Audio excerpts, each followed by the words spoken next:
Puji Tuhan, Bapak Ibu Saudara sekalian yang kami kasihi, kita berjumpa lagi dalam program Doa Pagi GPDI Budi Mulia. Kami akan temani Bapak Ibu Saudara sekalian hari ini dengan doa dan firman.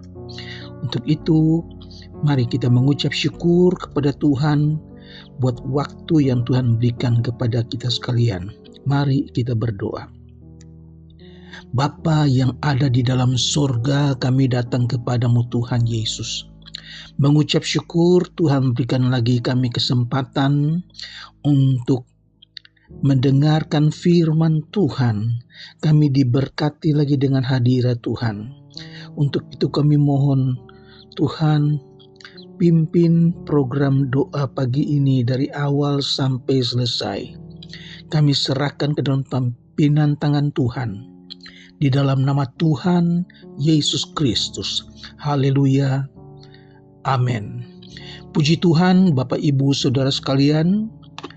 Hari ini kita akan bacakan Efesus pasal yang kedua, ayat 8 dan 9.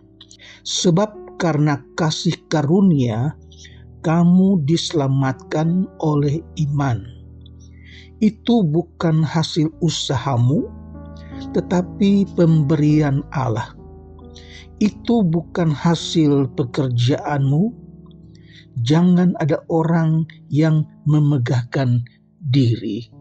Jadi kita selamat karena anugerah Tuhan, karena kemurahan Tuhan, karena iman kita kepada Tuhan, bukan karena kita berjasa kepada gereja, bukan karena kita banyak menyumbang kepada gereja, bukan.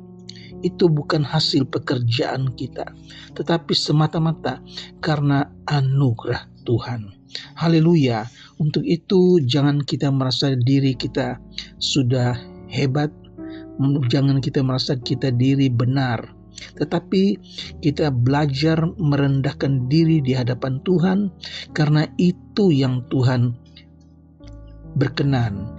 Nah, saya akan berikan satu contoh tentang orang Farisi dan orang pemungut cukai, yang dua-duanya ada di dalam bait Allah sedang berdoa.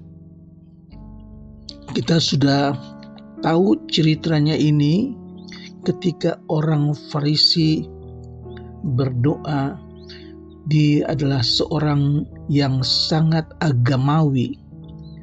Orang Farisi berarti dipisahkan, saudara, karena dia merasa sangat agamawi, sehingga mereka mengatakan, jangan cemari aku, jangan terlalu dekat dengan aku, saya tidak seperti orang lain. Nah, itulah ciri-ciri orang Farisi.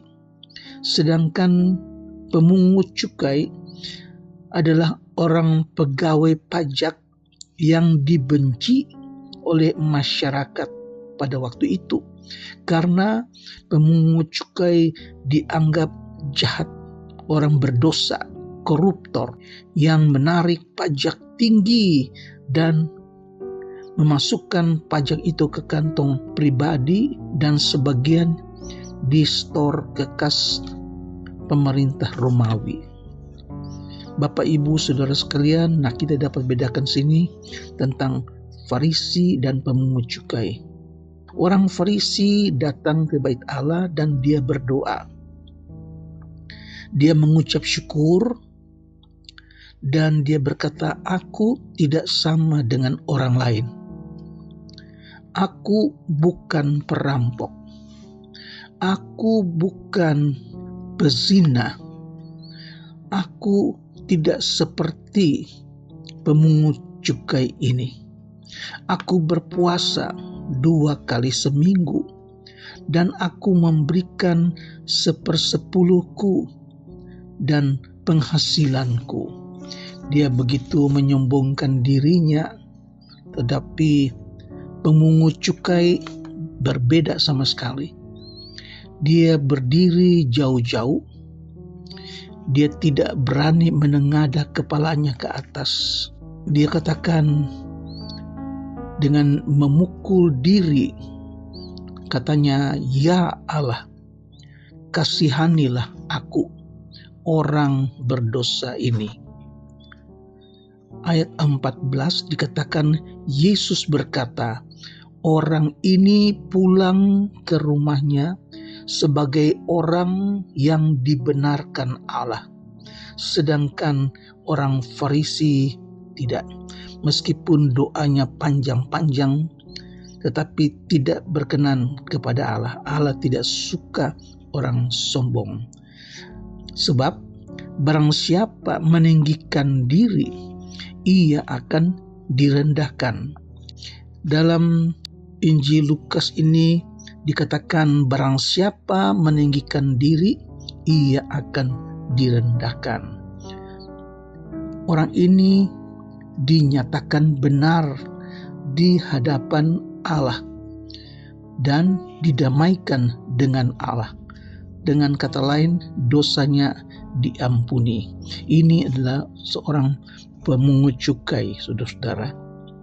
Ketika penjahat di kayu salib yang bersama-sama dengan Yesus pada saat-saat terakhir menghadapi kematian, maka dia berkata kepada Tuhan Yesus, "Yesus, ingatlah aku apabila Engkau datang sebagai Raja."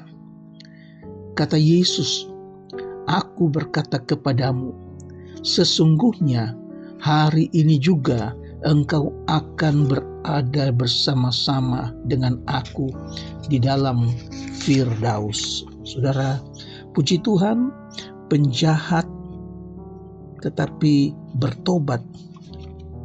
Dia katakan kepada Tuhan Yesus, "Ingat aku apabila engkau kembali sebagai Raja." Yesus katakan, hari ini juga engkau ada bersama-sama dengan aku di Firdaus. Firdaus dipakai untuk menunjukkan sorga atau kehadiran Allah. Sorga atau Firdaus tempatnya sama. Ini ditulis juga di dalam 2 Korintus 12. Perkataan Yesus yang mengajarkan bahwa setelah kematian orang-orang yang diselamatkan akan langsung menuju hadirat Yesus di sorga. Rasul Paulus menulis dalam 2 Korintus pasal yang ke-12 ayat 4. Ia atau Paulus tiba-tiba mendapat penglihatan dan penyataan yang ia terima dari Tuhan. Ayat 4 katakan, ia tiba-tiba diangkat ke Firdaus dan ia mendengar kata-kata yang tidak terkatakan, yang tidak boleh diucapkan manusia, saudara. Satu contoh, kalau kita merendahkan diri betapapun jahat kita, minta ampun kepada Tuhan, Tuhan ampuni. Tetapi ketika kita menyombongkan diri seperti orang Farisi yang merasa sudah berjasa, sudah merasa benar, Tuhan Yesus katakan dia tidak dibenarkan. Lukas pasal 5 ayat 32, aku datang bukan untuk memanggil orang benar, tetapi orang berdosa supaya mereka bertobat. Haleluya, saudara. Dalam 1 Yohanes pasal 1 ayat 8 dan 9, jika kita berkata bahwa kita tidak berdosa, maka kita menipu diri sendiri dan kebenaran tidak ada di dalam kita. Jika kita mengaku dosa kita, maka Ia, Allah, adalah setia dan adil, sehingga Ia akan mengampuni segala dosa kita dan menyucikan kita dari segala kejahatan. Puji Tuhan, saudara-saudara, firman Allah sungguh mengajar kita supaya jangan kita merasa diri kita benar. Kita adalah orang-orang berdosa yang sudah diampuni oleh Tuhan karena kita percaya. Haleluya. Paulus juga dulunya adalah seorang Farisi. Dalam Filipi pasal 3 ayat yang ke-5 sampai 7, jika ada orang lain yang menyangka dapat menaruh percaya pada hal-hal lahiriah, aku lebih lagi. Aku disunat pada hari ke-8. Aku dari bangsa Israel. Aku dari suku Benyamin, orang Ibrani asli. Tentang pendirian terhadap hukum Taurat, aku orang Farisi. Tentang kegiatan, aku penganiaya jemaat. Tentang kebenaran dalam mentaati hukum Taurat, aku tidak bercacat. Saudara, Paulus bisa sebenarnya membanggakan diri, tetapi itu semua dia lepaskan, dia tinggalkan. Dia katakan, aku anggap sampah. Yesus itu lebih berarti daripadaku. Yesus adalah segala-galanya. Puji Tuhan, saudara. Dan tentang kehidupan Paulus kita dapat contoh bagaimana dia sudah menderita luar biasa, banyak kali mengalami bahaya. Saudara dapat baca itu di dalam 2 Korintus pasal 11 ayat 32 dan 33. Paulus bukan seorang yang egois, mengalami banyak penderitaan saudara, tetapi dia tetap rendah hati. Tuhan kiranya tolong kita, Tuhan kiranya berikan kita kemampuan untuk hidup dengan rendah hati, bukan hidup dengan sombong. Saudara-saudara, firman Allah kiranya memberkati kita dan biar kita sadar bahwa kita diselamatkan oleh iman. Itu bukan hasil pekerjaanmu, tetapi karena anugerah Tuhan. Puji Tuhan, mari kita berdoa. Bapa yang ada di dalam surga, kami datang kepadamu Tuhan Yesus, mengucap syukur buat firman yang memberkati kami. Ampuni kami kalau ada waktunya kami lalai, kami merasa diri kami benar, tetapi kiranya kami belajar dari firman Tuhan. Seorang pemungut cukai yang dianggap kotor oleh masyarakat, yang dianggap berdosa, tetapi ketika dia berdoa, minta ampun kepada Tuhan, maka Tuhan Yesus katakan dia pulang dan dibenarkan. Haleluya. Mari kita berdoa. Bapa yang ada di dalam surga, kami mengucap syukur. Tuhan berkati kami lagi dengan firman Tuhan. Terpujilah namamu Tuhan.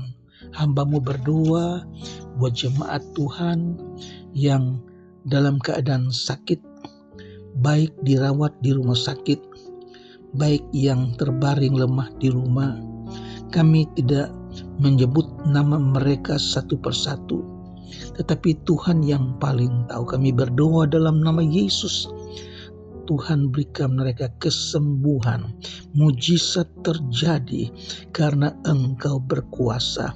Engkau tidak berubah, dulu, sekarang, bahkan selama-lamanya. Terima kasih Tuhan Yesus. Kami berdoa buat jemaat Tuhan yang belum bekerja, yang sedang mencari pekerjaan. Tuhan buka jalan, berikan mereka pekerjaan di saat-saat hari-hari yang sukar Tuhan, yang mengalami banyak kesusahan. Tuhan berkati mereka. Yang patah semangat, Tuhan berikan jalan keluar. Terima kasih Tuhan. Kami akhiri doa pagi ini dengan mengucap syukur. Baharui kami, iman kami, supaya tetap kuat di dalam Engkau. Di dalam nama Tuhan Yesus Kristus. Haleluya. Amin.